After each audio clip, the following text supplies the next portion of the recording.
match cleanly to almost prove to us and everybody else that they are going to be someone. I can see the game, Tom. I can see the game. Woo! Nuke. And we're inside. We're inside of the nuke. Fantastic. I don't want to be inside a nuke. That sounds like the most dangerous possible place I could ever be. I hope that they've definitely done some tests on this power plant with people walking around and shooting AK-47s. It doesn't seem like the safest place in the world to be. But I guess at least we are up on the roof just watching over. I don't think we'd survive the blast, but, you know, at least we get launched up and be flying through the air for the last few seconds. Well, whether Mako is going to survive the blast, we're going to find out. It's going to be Mako starting on the CT side, which is, of course, going to be the obvious pick, considering the fact that what is going on here? Aggression, early aggression, two-man push up towards ramp, but it's an open A bomb site. Tom, explain this one to me. This makes no sense. This is what I was talking about. Like, I said it on Overpass. I didn't think we'd get to see it so soon. They seem to have like a million ideas, but some of the times it just makes things too easy for your opponent. They don't have those defaults. They don't have those sort of proper setups. In pistol rounds, it's expected. But now this is going to be a really tough retake. So much space to try and gather, corners to clear that are never going to happen. And Vexite, well, it's nice to see him getting on that board nice and early. Of course, someone we mentioned going into the pre-show is a young gun who I believe has literally just become old enough to actually play within this tournament. So I'm hoping that he's got something to prove because, of course, although we may not necessarily look at this team and go, okay, they're going to be beating like some of the top teams in this tournament. If we can see something from the young guns, we could be witnessing the future of Australian Counter-Strike. That'd be something which would be exciting. But right now, that round was... we have a Nova! Yeah! Round 2. I can feel you starting to tilt. And it's just round 1. I can literally feel it. I like shotguns, but maybe not that one. Yeah, the Nova's the worst shotgun in the game. I can respect if you get a kill with it, but I just feel like it's just not worth it, right? Auto shot, even the Mag 7's much better. We do have the double scout buy coming in, investment from Mako. Gonna be K-Star and Zilla. And Zilla's rattled off a number of shots. He still hasn't managed to find a single tag yet, however. Yeah, and the worry is with a double scout, you almost have to dominate outside. Like, you have to. It's the only place where these weapons are really viable, and they already had a player cross into Secret. This is already looking like a pretty worrying situation. Zilla does at least manage to get one, and it's quite heavy rifles for the Chiefs. You can see that they're taking this round very seriously. Like, we're not looking at a money-making opportunity. A lot of teams will just opt to try and blast through the A site on a round like this and just farm up cash. Instead, they're taking this methodically. And I'll be honest, it's very early days. We're only in round number 2. But for what I've seen so far from Chiefs, I'm liking it. Yeah, like you said, very methodical. They're not giving any opportunities, using up all the utility they have as well. And so just going to find Calamari on the lurk. And it's going to leave Zerx and Jimmy. Make that Jimmy alone with the Nova. The 1v4, the Dream. At that range, even the Nova might be quite ineffective. So he might just be going for maybe get a couple of kills here. He has that Kevlar is wanting to save. Is he like that? Is he like that? Yes. Oh no. Oh, this. Imagine if he survives though, and I don't find it. He might. The only thing is if he DC. But the thing is, it's one of those rounds where you go, okay, sure, keeping your gun into the next round is fantastic. Nah, he's been spotted. We'll get there eventually. Yeah, that is rough. I imagine we're going to have a technical pause. I think if that bomb went off a little bit sooner, we could have actually seen Vexite go down. He was a lot closer to it than I ever would have liked. But yeah, that's 2-0. We are going to have a bit of a technical issue, which is unfortunate. Of course, it's day 1. And I think that's something we're always going to have to caveat is that this is like obviously online. So there's going to be players from home. There's not really anything we can do. Some people still have trash PCs. And it just happens. It happens. So hopefully Jimmy will be able to get that one sorted. I'll be honest, like I really hope that we see a crazy clutch from him, so I'm allowed to just shout Jimmy at the top of my lungs at 6 o'clock in the morning in Ukraine. Like that would be nice. You're like, Jimmy, like that. I want that in my life, but from what we've seen so far, I'm not so sure that we will. Like he bought an over in round 2, man. Like come on, it's a little early. All right, you know what? That's maybe just. Yeah, showing his cojones. Like, I don't care. I don't care who you are. I'm just gonna buy a Nova. Is Jimmy a pretty popular surname in Ukraine? No. Not that I know of. The thing is, this was a story basically. I don't know if you know Klim. He used to work for Starladder, but there was like a TV show that he watched in YouTube now from shouting out the word Jimmy, especially when everybody else here is probably asleep. Yeah, that makes no sense, Tom. Now that you've explained it, it makes even less sense. I was just looking at all the firstly, PGL has some of the coolest AR and some of the coolest cam paths in production, in Counter-Strike production, and considering the recent events that's taken place, when I see I wonder if you're going to have a coach cam and it's going to be like a CCTV camera, like smacking in the middle of the map. Right, like right there, a camera right there, called it coach cam. Too soon? Maybe a little. I've seen a lot of Cypher Cam memes coming about. I do like the look of the over saturated T. Like the man who looked. Basically, I don't know if you've been to Essex, Blair, but that is what we call someone who screwed up their fake tan. They went in maybe a little bit too long. They came out looking like a tangerine. I know that there's plenty of girls who live where I am from who have definitely come out looking like that and walked into school, and it's not the best look, I'll be honest. So I'm glad that a little bit of Essex has made its way all the way to PGL in Romania, so that's cool. But yeah, the CT looks badass. Like I'm liking the little like purpley blue vibes, but yeah, everything looks cool. Unfortunately, of course, for anybody wondering, we're not just waffling because we like the sound of our own voices, although I do. I'm a narcissist. It is obviously Jimmy has disappeared. He bought the Nova. It broke his internet, as it does many times if anybody gets a kill. I'm pretty sure it was Get Right who used to try and make that a thing, wasn't it? There's always the odd player that sort of goes, no, it's viable. And you go, but it's not, though. And you go, no, but it is. Look, I'll show you. And then they die instantly. And they go, oh, that was just a bad round. Next time. I'll say I'm like that with the dual Berettas. Like, I know that they are not good, but they should be. I'm sorry, I have to stop you right there. The dualies are a thing right now. What was it got the ace? Just because of I casted it, but that's not the point. Like, Keto did something magical, and there is a reason why we have seen that once ever in the history of Counter-Strike. That's because not enough people try it. How many people really try Get Right? Maybe 99% of people suck with the dual Berettas. No, most people should try it. Well, like Moses, Get Right, probably only two people that plan to try it. Like, seriously. I can imagine Moses now sitting in the liquid camera. All right, guys, Twist, I'm wanting to buy the dualies. Twist is like, why? He's like, because I said so. Like, have you just quoted the man who has pretty much been renowned for being delusional with North American Counter-Strike as the person you should listen to about using... Yeah, out of how many? Major. You can't use that. Just because Asia hasn't won one, it doesn't mean that's Listen, the one's more than zero. Asia's won nothing. Forget a major. South America have won 2 off the back of one team. Granted, a superb team historically, but once upon a time. One of those things where if you're looking at the whole of North America, the talent pool that's been there in comparison to South America, who, well, realistically have had like a pool of maybe 20 players who've been able to be interchangeable, I don't think winning one major is really that impressive. Wow, we just took down an entire region of Counter-Strike, and it's all right. The one thing they hold on to. They're not watching. I wonder what time they're too it is busy right now. Screaming at Wardell while he plays Valorant. Probably. The man is sick, though. I respect him. I'm actually happy for him. I'm really happy for some of the players who moved on, but except for one thing, which really saddens me, of course, is the Steel moving on. The one guy's just stuck around, and I feel like it's not really happened in most of the other regions. It's happened a little bit in Southeast Asia. One thing I've noticed, and Japan. Yeah, well, Japan does have one team. Like, literally, they had one Counter-Strike team, and that moved on Valorant. So it's not like a big loss. But Southeast Asia, look at it. It's mostly like players who could never get anything done in Counter-Strike, so they just moved on to Valorant. I'm like, haven't all the Koreans gone, right? Pretty much. but they were pretty good though. But yeah, even they've transitioned, and it's happened in North America. But apart from that, it really hasn't happened in South America or in EU for that matter, if you ask me.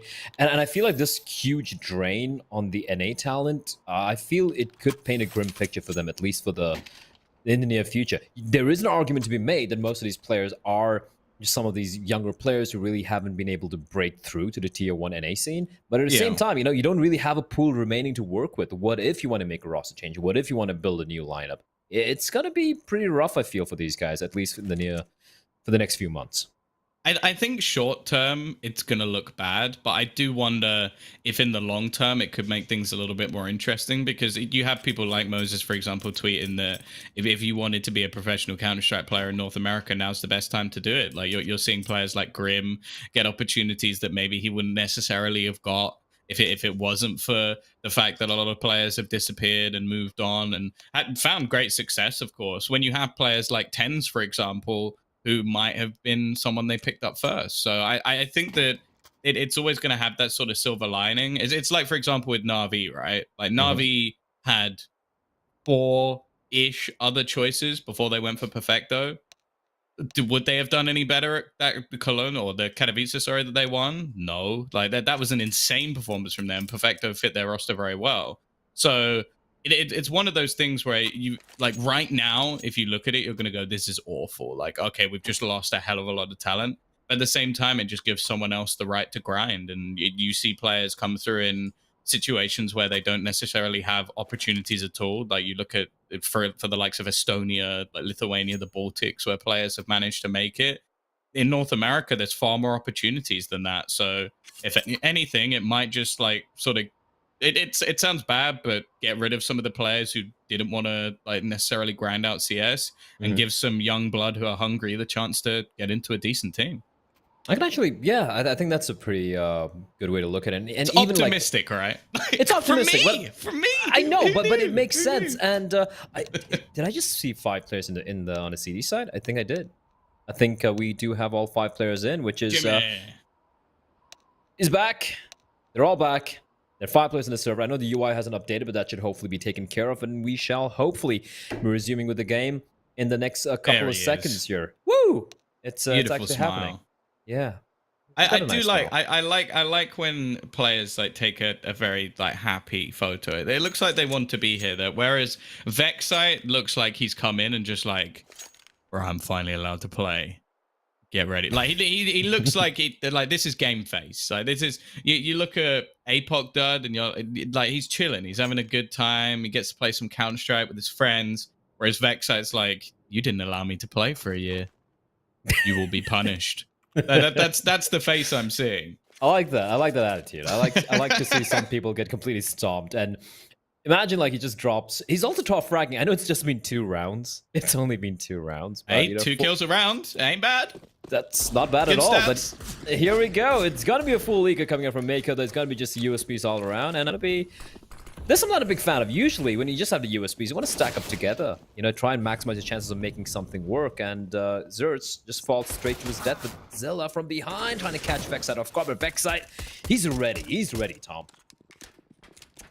Yeah, this is a round I don't think we can really look too much upon. It's one where the only way that we're even taking this round into consideration is if, say, 2 or 3 players die for Chiefs, then maybe you could go, okay, that wasn't a particularly good round. But other than that, they've kept this nice and clean. As said, they went for a fair few rifles in the early rounds, but they're using these to really farm up the cash, pad those stats a little bit. Like, this is all going towards your HLTV rating, which we all know from K-Star's stats is the most important thing. Jimmy will at least get 1, but realistically, probably not going to use this MAC 10 into the next round. Although, if there was any map where you could see maybe some SMGs, some shotguns, some spicier weapons, this is probably it. Did Apoc not have any head armor? That's weird. Just got sniped with the USB, but doesn't really matter. They get the 1 Constellation kill for Mako, and the Chiefs are up 3-0 on their map pick. Now, K-Star with the AWP. They do have Kevlars. They do have. I don't see a kit yet. Am I missing it in the UI? No, I can't see a single kit. That could be a problem, but they do have a utility, a lot of rifles. And for Chiefs, they have upgraded. They haven't really upgraded. We did see Apoc fall with his MAC 10, but he has gone for the AK-47. They still have the MAC 10 in the hands of Soju. It's going to be a fast hit coming into its upper. Vex is going to be leading the charge with the Galil, and it gets taken down. Calamari and Zerts with the kill apiece. Soju with a quick reply, but somehow Mako's going to come out on top here. It's going to be a 2v4, but often it just pops on in. Apoc chimes in with a kill of his own. Now it's Apoc. The captain Hard carried the team in a 1v2. A bomb dropped in no man's land as well.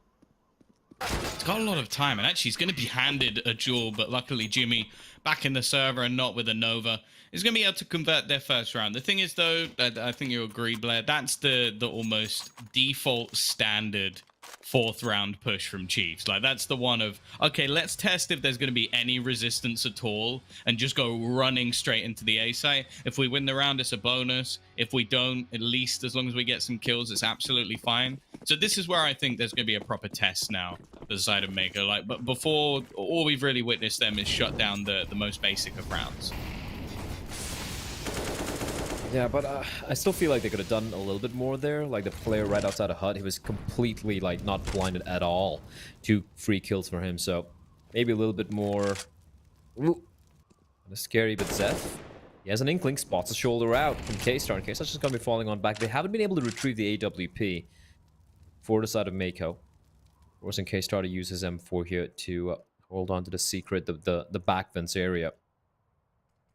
Not too much aggression from Mako, apart from that pistol round where they just got shut down by Chiefs.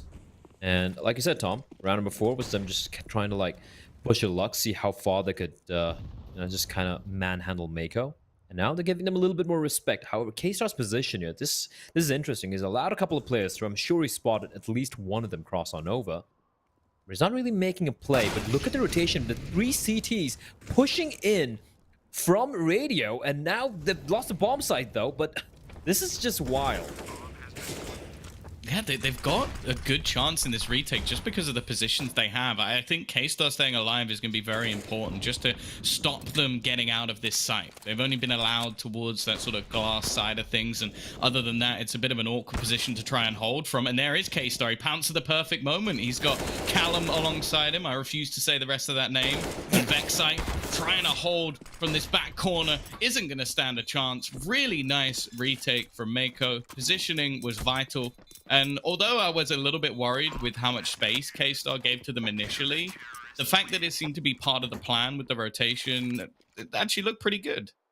That was really good. I was caught a little off guard looking at the 3 players rotating in from upper all the way from from lobby towards ramp. But for Chiefs, if that maybe kept someone maybe right outside of the T lobby area, he could have potentially dealt a little bit of damage while the CTs are rotating. But you got to give credit where it's due. Calamari especially picking up a nice triple kill as well. I'm going to use his full name, Tom. I'm going to give him the respect. He got a 3K right there in the retake. Don't care. I can't do it to myself. I won't last a week if I have to keep saying calamari every time. I am either that or I'd have to do it in the most British way possible. Just like his name is Callum Murray. Like I really over pronunciate everything. Do it. The hawker, you could call it, if you'd like. sorry, Alex. That was it's really early. He's not watching this. that's true. That's true. And no one send it to him because I'm a nice person. But here we go. Again, a lot of space being gathered up. They managed to take control of the ramp. K-Star going to be flashed in, but APOC is just holding the angle even while blind. And they have just been completely picked apart. Not a single kill coming up for the CT side. They just got absolutely dominated. Chiefs flipped the switch, and that'll be their 4th round already. Oh, the money's so rough. The money's so rough from Mako. They win a couple, and it's not good. Jimmy, UMP, FAMAS, couple of pistols, and the AWP in the hands of K-Star. They need to work around this. They can't afford to just hold the line because we saw what happened there. Chief just completely dismantling that defense, not taking a single casualty.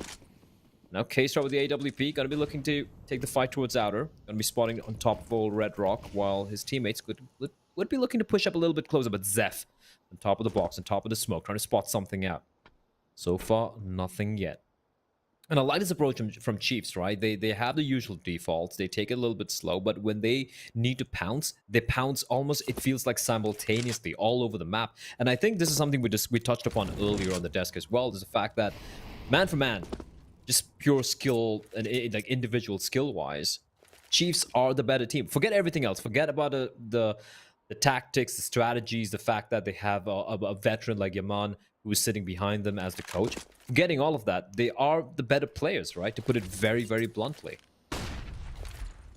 Yeah, for sure. I would expect quite a lot from them going forward. As said, I expect them to dominate this match, especially on their map choice. If there was anything less, I think we'd be quite worried for them. But Zilla has managed to make this one a little bit more spicy. As said, this is the map where these weaker weapons can work. And for Jimmy, well, he didn't quite make it work earlier with the Nova. I'm not going to let that go, by the way.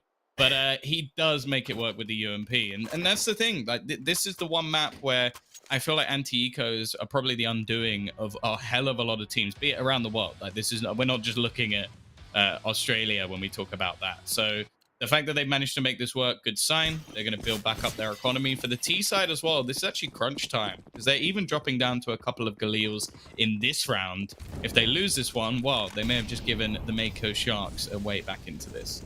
That was very impressive round indeed as well, but I kind of feel like Vexite should have got the kill because Jimmy was turned around, he was playing the anti-flash, but kudos to him, 3 kills on a single clip from a UMP. That's something you don't see that often, even on a map like Nuke. But again, it is going to be Chiefs who are going to strike first, going to get the first kill. It's going to be Soju, who's been whittled down to 5 points of health. They can fall on back. Doesn't really need to give his life away. And it's going to force Mako to maybe go for a play here. And Zilla's feeling it. It's like, okay, where the hell are they? They got the initial pick, but I don't like the positioning from the majority of CDs. They're all spread so far apart from each other. I don't think there's any trade potential apart from maybe K-Star and Calamari. And now Zilla. There's going to be so many players looking his direction. He finds 2. That's huge. That is huge, the fact that he gets 2 kills. That's going to equalize things. It's a 3v3. 50 seconds on the clock, though. Chiefs, they still have options available to them. Jimmy is in a bit of a rough position as well. Like, he might be able to get 1, but the thing is he has to try and close off these other angles. That's why the Molotov's gone down, and Chiefs are actually waiting a little bit more patiently to try and clear, and he missed 2 shots. That's a big problem. Vexite easily gets the entry. It's going to allow the bomb plant to come in, and when you look at the utility that's currently available for the side of Mako, this kind of looks like a save, but with Callum being able to get one back into the site, it at least makes things a little bit more interesting. For the remaining 2 players, they have to try and sit passively, and Vexite knows that he can't really allow anyone to cross here. Zeph's position is a horrible one. This is never a spot you want in an after plant because they can peek you from so many different angles. He's trying to find a better spot, and he actually manages to get both? What? Just sat in the open. I guess they didn't expect him to be there, but to get away with 2 kills from that spot, Blair, I feel like that's unheard of. Yeah, and his teammate was in no position to get an immediate trade as well. That could have easily been a 1v1, which could have potentially gone the way of Mako, but this is...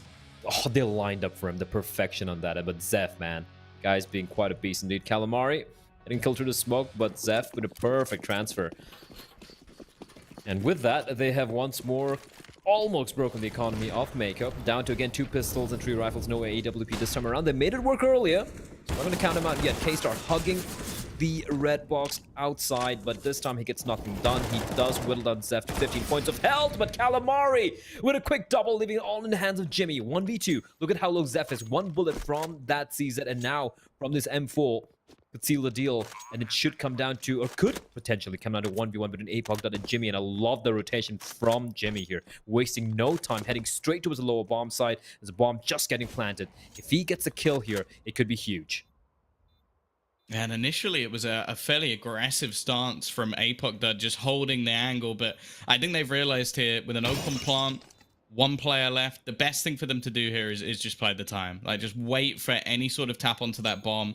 There is a smoke available, but kit-wise, there's absolutely nothing. And I think, as well as myself, Jimmy has realized there's no real way that he's going to get back into this round. So, although there's been a couple of close ones, these 4 spies coming out from Mako have at least made things fairly interesting.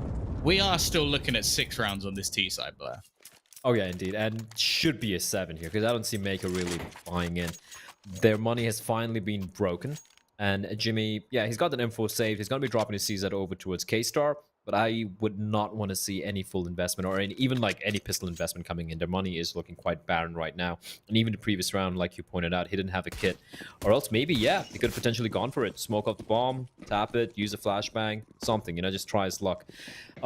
Should be a bonus round here unless Jimmy does something truly, truly fantastic. But Chiefs, just waiting waiting for the aggression, waiting for the push. And this is such a good read. This is such a good read from Chiefs. They know that Maker's money's not great. They know they might just go for an aggro play. And they're lying in wait, just waiting, holding the line. And it's just a slaughter. A TK takes place as well. And this has just been a perfectly played read coming in from Chiefs. I feel like Zertz is like that guy that's just cursed. Like someone would just pre-fire an angle and he just got headshotted by his teammate.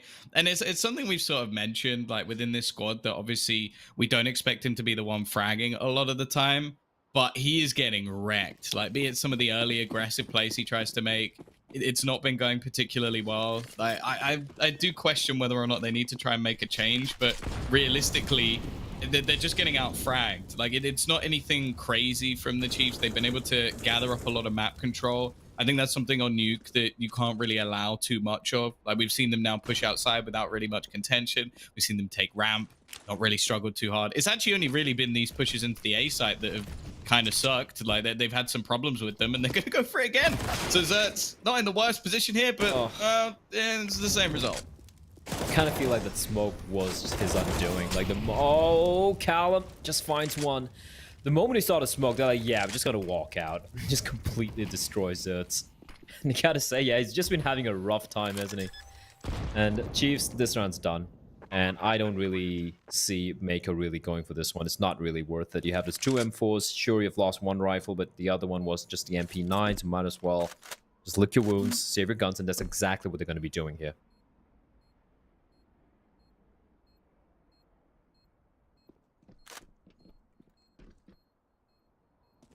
It's a rough one, right? Because this is where we sort of look at this match and go, hey, you know, they managed to at least do a little bit of early damage. Like, there were some close rounds towards the beginning. A little bit for me. Hopefully not for the rest of you guys. You good?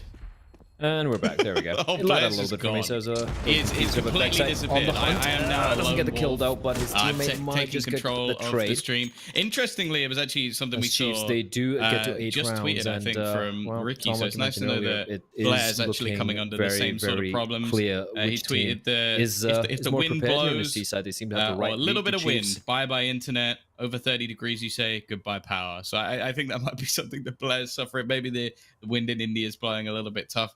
This is sick. I love this. I love all the little grenades showing. These are the sort of things that I don't think enough organizations do. So thank you very much to PGL for showing stuff like this, because it looks badass. Got all the little bits of information about Vexite, and he's had a good start to this game. I think the wasted bullet stat might be a little bit harsh. And if I was playing, I would not want to see how many bullets I wasted, because I think it would be off the damn charts. But nonetheless, this is a position for them where realistically now they're firmly in the driver's seat. I don't see a way that Mako are going to be getting back into things unless they have a really stellar T-side coming out from them. Of course, they are going to be getting back into the round. And again, it's not really much invested here for the side of Mako. They've just kept the one rifle, the SMG, and bought up a few deagles alongside it. Apoc Dud has just run outside with an AWP and not seen a single man. These are the sort of things that I'm talking about when I say that the Chiefs are being able to gain too much space. Now, sure, this is a round where, of course, we're going to see some risks taken. We're going to see some moments where Mako might leave some positions more open than before. But this is something that's now happened multiple times, where if Chiefs want some real estate, they're able to take it. And I think on a map like Nuke, that is almost the key to this map. Like, you need to be able to at least hold on to some portions of the map. In this round, they've tried to take a little bit more of a gamble, put most of their players within that A site, and then just have a bit of a hold on ramp. But K-Star, he needs a multi-frag here. Like, even just a single kill would not be enough to get anything done. And while he is going to get it, okay, you call on him and he comes up trumps. That's 2 kills, giving his team a good opportunity. And they're actually going to steal that round away. The gamble paid off, some good individual prowess. And while the man K-Star is even going to earn himself an AWP.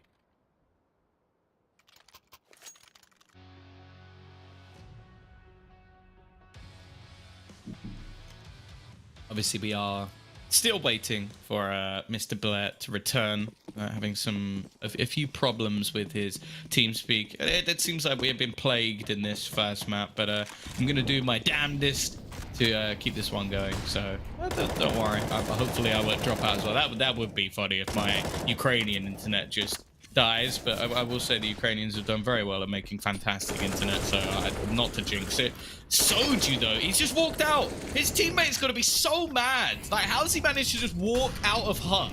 That's one of those positions that you're never allowed to get out of clean. And he's just gone on a little gander, walked through onto the site, and that's ridiculous. Like, you've got to be so mad if you're Callum in that position. As it's pretty much going to be 9 already on the board. There's absolutely nothing that they can really do about that one. Well, because of it, you know, just going to be seeing them save the remaining 2 weapons. It's a bit sad, really, for the side of Mako. As said, that in some of these anti-eco rounds, I think the gambles they've been taking have not necessarily been bad. And if you look, as said, at their match yesterday on Overpass, that was something they did better, was to take risks and almost go for these aggressive pushes. I like this, though, from Chiefs. They're trying to remove the extra weaponry. They know going into the next round, this is important. Their money's not in a bad state, but Mako Shark actually managed to hold on to both guns, and they can juggle around a buy here. It may not be perfect, but it's pretty much there. In fact, K-Star even having an extra stack of cash to keep him going. So 9-4, they'll come in with the AWP. They have all the rifles available to them, but they need to do something here. Like, even if you're being very, very optimistic about how good a team's T-side nuke can be, 9 rounds is almost always a death sentence. And again, we're going to see this super aggro play coming out. You can see the Chiefs are starting to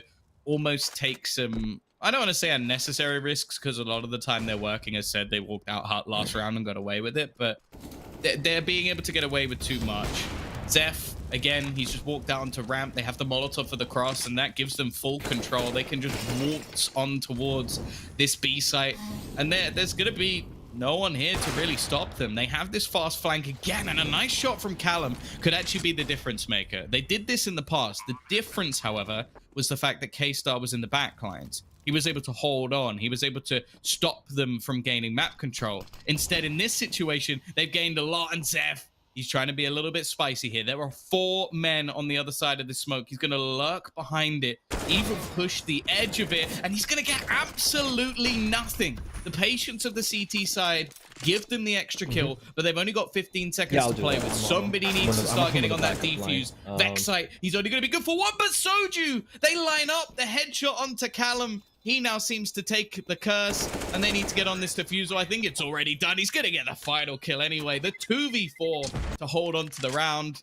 And sure, he'll take some damage from the bomb, but Chiefs aren't going to care. That is 10 now on this T side. And I have seen there is a Blair in the lobby, so we might be getting him back. I'm sure he's got some deep analysis of that round ready and waiting, if he decides to join himself the channel.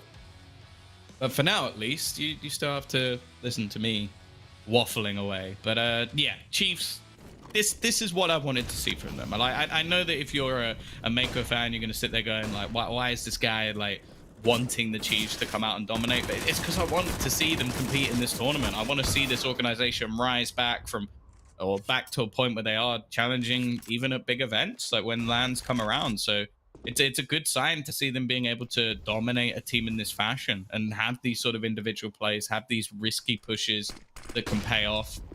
For an AWPer that you don't normally see on the T side. Like, he's currently AWPing from really difficult for the CT side to hold. In fact, they've gone aggressive into the hut. It's almost like a complete role reversal. This is currently the CT side trying to retake their own site, and Vexite with another kill again makes this a possible scenario for APOC Dud. A 1 versus 2 to try and give them an 11th T-side round. It'll be a tough one, but he hits that first shot, nails it, and now it's onto the AWP battle. Facing off against K-Star, but K-Star with the no-scope headshot. Even a little bit of styling to just, you know, just to assert his dominance over the previous AWPer. And that will give them an 11-4 half. Absolutely dominant from the Chiefs. Or sorry, 10-5. He won the round. What am I talking about? I've lost it at this point. First map. But yeah, 10-5. So Chiefs still in a very good position. But at least a little bit of a glimmer of hope for the side of Mako Shark.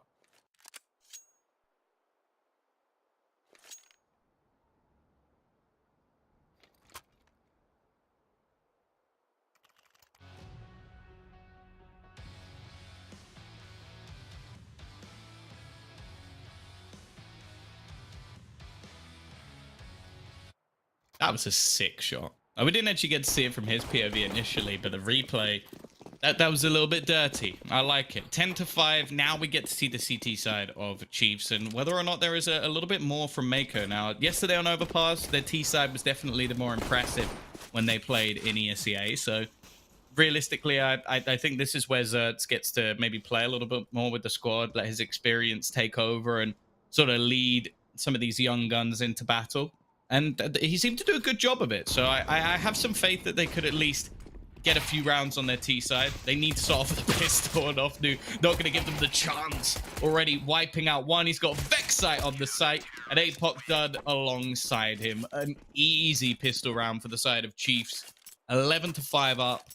Mako Shark. Normally you don't see teams forcing these sort of rounds, but you do want to see that at this point they are quite far behind, so you never know. Maybe they'll take a little bit of a risk.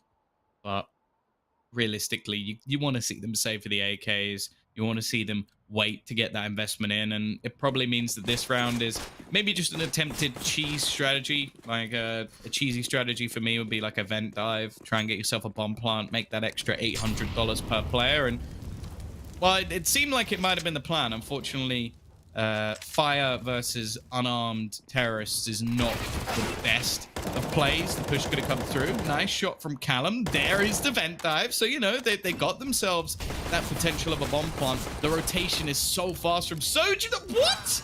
Okay, Jimmy's going to win the duel with a clock. The incendiary, though, is actually what they needed. It was the denial of the plant. So, sure, you lost yourself an extra man, which is more cost than I'm sure Chiefs would have liked, but no bomb plant. So it doesn't really change the buy that's currently coming in for the attacking side.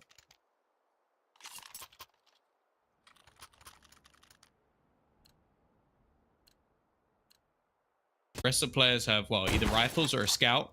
APOC, that's one tag, and the more tags that come across, the more awkward this becomes for the T side. This is a round that they have to win. If there's going to be any survival for them in this map, this is 100% a must-win. Like, you have better weaponry, even utility at this point is in their favor.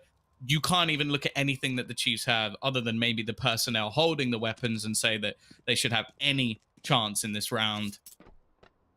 Minute left on the clock, though. And you can already see the differences, right? Like, Chiefs have done a much better job of denying space. And for the side of Mako, sure, they have, like, the basis of outside, but they haven't actually managed to, for example, get anywhere near secret, which was something that was so easy for the Chiefs to claim. Ofnu as well. I don't know how he's managed to get away with that, but that's a solo push that's netted him 2 kills.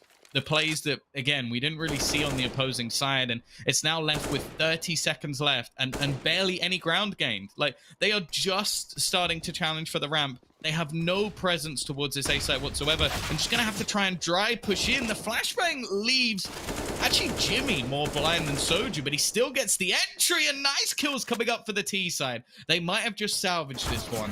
It's left all onto Ofnu, and while K-Star was waiting and watching that vent. So they just about get that one over the line. It took Jimmy and K-Star getting some fantastic entry kills into the A site to even give them a chance in that round. But this is what I'm talking about. Like, the CT side economy, it sucks. I think that's being kind. And so for the side of Chiefs, they're going to take a big risk. Well, I'd say a big risk. They're so far in front that they can afford to go for a round like this. Don't really need to save the extra cash. And they're going to go for APOC Dad actually getting himself the AWP. Def going to be breaking the vent early. I think the call's already been made that they've had to give up outside control. And again, something I mentioned before, that they're already rotating to try and deny this presence. Ofnu, good position. He almost gets away with a double. But even still, that's the SMG getting a kill, and his teammate got one for free. They've rotated multiple players now down towards this B site. And you can see that Zertz, he's tempted. He's looking to maybe make that mid-round call to go back up the vents. It has its risks because it's the unknown. You don't know how many players are going to be up the top of that vent. Even if there is a pistol or something on the other side, it could become very awkward. And so for the T's here, they're trying to be patient. Again, they've already spotted one player playing with an SMG. I think they know the economy is going to be a little bit awkward for the CT side. So if they can catch someone rotating, even get one more kill, it could completely change this round. The thing they might not expect, though, is the AWP. Like, they've already spotted rifles. They've seen a lot in terms of the push, but they found the gap. This is Vexite alone. Deeg in hand. He's going to get absolutely nothing. Can't really expect a whole lot from him here, but there is that ult finally coming into play. APOC dud. Able to get the pick. Now, this smoke actually gives you a little bit of a shrouded push over the top of the pre-fire coming out from Zeph. He's going to make this look all too easy. The bomb goes down, so at least the T's will have a little bit extra to play with. And while it's going to be 13-6 now in favor of the CT side, it is somewhat amazing to me that Blair's internet has somehow managed to be worse than the Aussies. I also saw Mitch unmute his mic for a moment there, so if he wants to talk, feel free, because my throat is going to be wrecked by the end of today if I end up talking for a whole match. Thank you, Mitch. I was all alone for so long. I was left out in the world.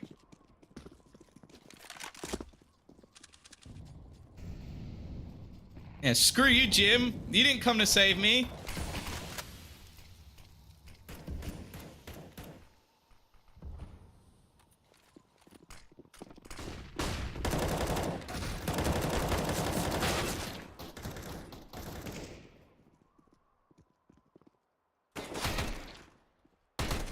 Ooh. Okay, Zilla. That was something. That was nice. He did a bit of a quiet game.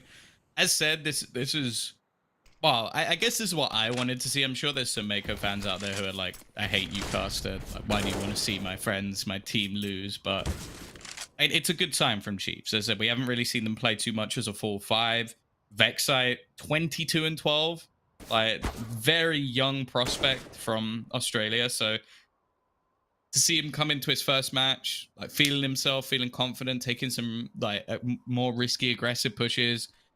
I like it. I like to see it. And Ofnu as well. There's someone who's impressed me. Like, again, and I'm not going to claim to be an expert on Australian Counter-Strike. That is why Jim is here. Like, he is here to save us. Well, not in this case, Mitch. Not in this case, you know, left me out to dry. But yeah, he's been making some like plays that, again, you shouldn't be able to get away with. But I think he's almost realized at this point that Mako Shark aren't ready to face off against someone, well, as like individually skilled as him, it seems.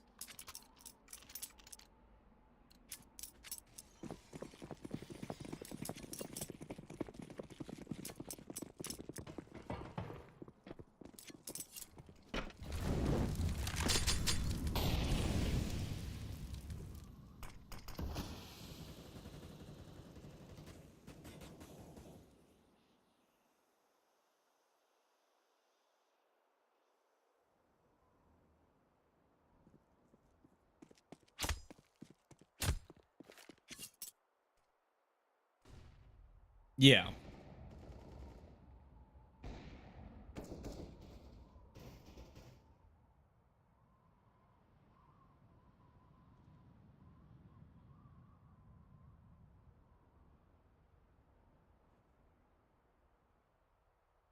Yeah, I feel like if they lost this match, then you almost might expect Chiefs to just start looking at the opponents and maybe start picking them apart. Like, that is the sort of benefit of being the organizer here.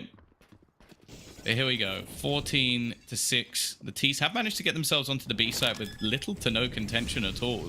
I sort of gave props to Chiefs earlier for how they've been able to take the space. The thing is, though, they have reclaimed a lot of it back, and that makes things pretty awkward holding on to these sort of positions when you have lost so much ground already. I do like the position currently being held a little bit further back, though. Zert's not expected by Zeph, and well, it will be an easy kill for him. Still some low players, though, and now Soju comes pushing in. I think he actually got hit by his own teammate Smoke, and that gave away his position. A little bit unlucky, and now things start to fall apart. It's all onto Ofnu. He won't be able to hold on in this case, and hey, Mako Shark go into that in a 4v5. They come out with 3 players. Not a bad round from them at all.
want to see a Zeus kill.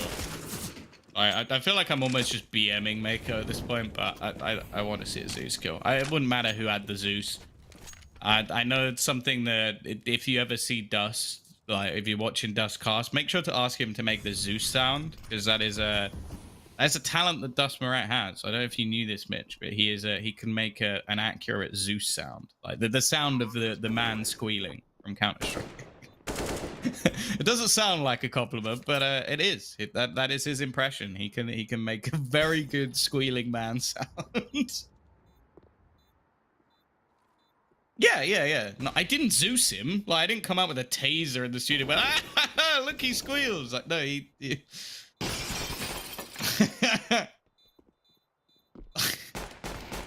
we were in America at the time, though, so you know, maybe I could get access to that sort of weaponry. But dear Lord, put this on. He's like, what? Why? Don't ask questions. How did you get one of those? Don't ask questions. But yeah, Mako Shark, they managed to get a couple of rounds back. As said, when I watched them yesterday, I was far more impressed with their T side than their CT side. I think they actually won the T side yesterday versus Rooster. It was just that their CT side was really underwhelming. Like, it seemed like even on an individual level they were struggling, and I think the same can be said here today. K-Star, it's a risky peak. It's one that we see quite regularly made, but the fact that he jumps out into such a wide position makes it almost impossible for him to skate there. So Ofnu again. As said, he's been the most impressive player, I think, so far. Him and Vex have been up there. Callum is going to be able to trade one back, but the response is so fast from the CT side. They keep this man advantage going, and while they are getting ever closer to that map point, this duel is going to be absolutely everything. It's a little bit awkward, but Jimmy will bring it back. And if you're looking at a player to watch over on this T side, I think he's been the man.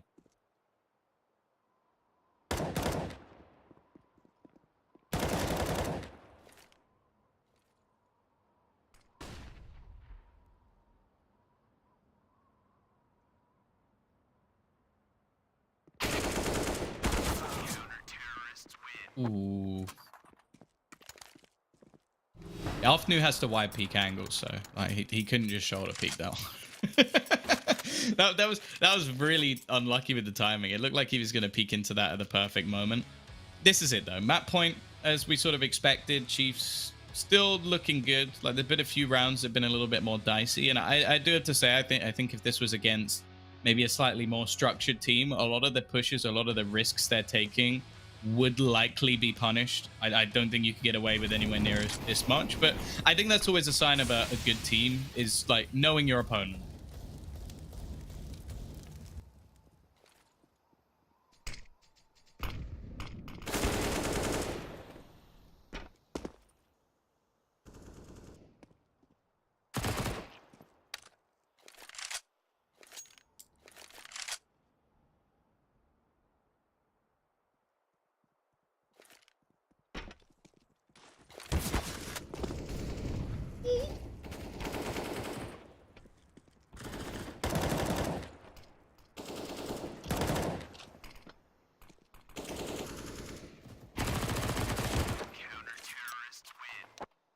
Yeah, a very good start to this one. A 16-8, a strong T-side start from them as well on their own map choice. Of course, we do have Vertigo coming up fairly shortly, and hopefully we're going to get Blair back. You know, he gets to take him a bit of a break, it seems. So it looks like we're going to cut back to our faces, though, which is nice. So it's going to come back to us.